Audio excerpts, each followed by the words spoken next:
take a trip down memory lane to 2014. So you see, this is week 3. The Seattle Seahawks are in trouble here in this game. Down 5 points. They took the snap at their opponent's 24-yard line. Russell Wilson has gone about 15 yards further back in trying to give his teammates enough time to get down the field. He has chance for one final Hail Mary, but one thing we should talk about before we get into this play is who is on the field. And I don't mean the players, I mean the officials. These are the replacement refs because there is currently a ref holdout right now due to a bargaining situation, meaning every ref on the field is not an NFL ref. So anyway, I'm sure that won't come into play, right? Let's just show the play. Russell Wilson's going to throw one down the field, and while it can be a little bit tough to tell in real time, this pretty clearly looks to be an interception, right? I'll pause it right here. This pretty clearly appears to be an interception, and in fact, one official is even going to call it that. However, as you see, while one official calls it an interception,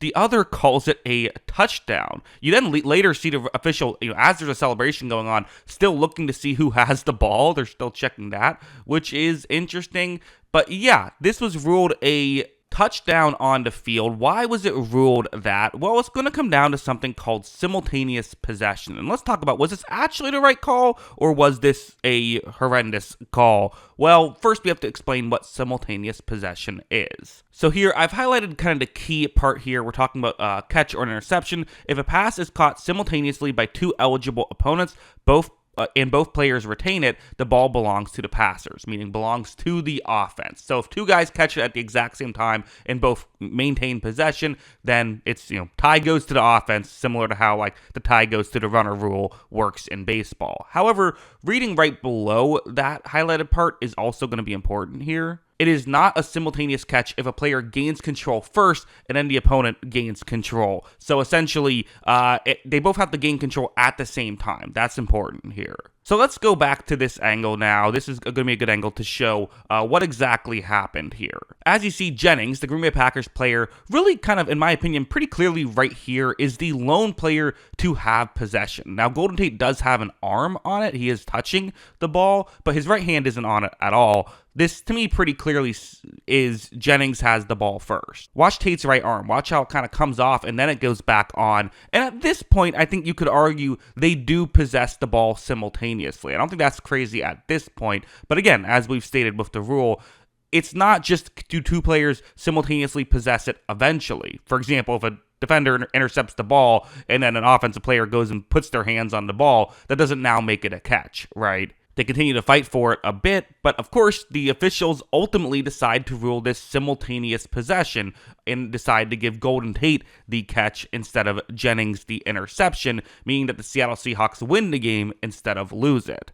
And while this play was reviewed, you actually can't review possession on a catch like this. At least that's the rule in 2014, meaning that they were not able to overturn this call. So even though the replay officials, which were still the NFL replay officials, those guys weren't currently part of the strike, they weren't able to overturn it due to the rules of what you can and can't overturn.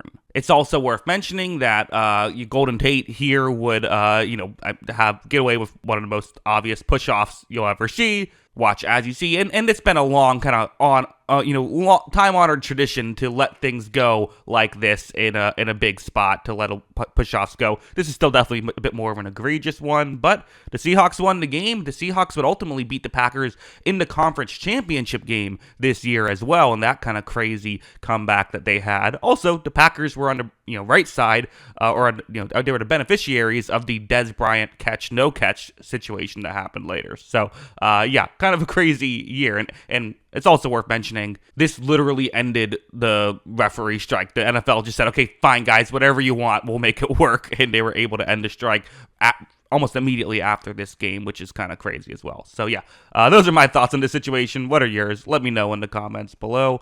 Always love hearing from you. And, of course, as always, thanks for watching.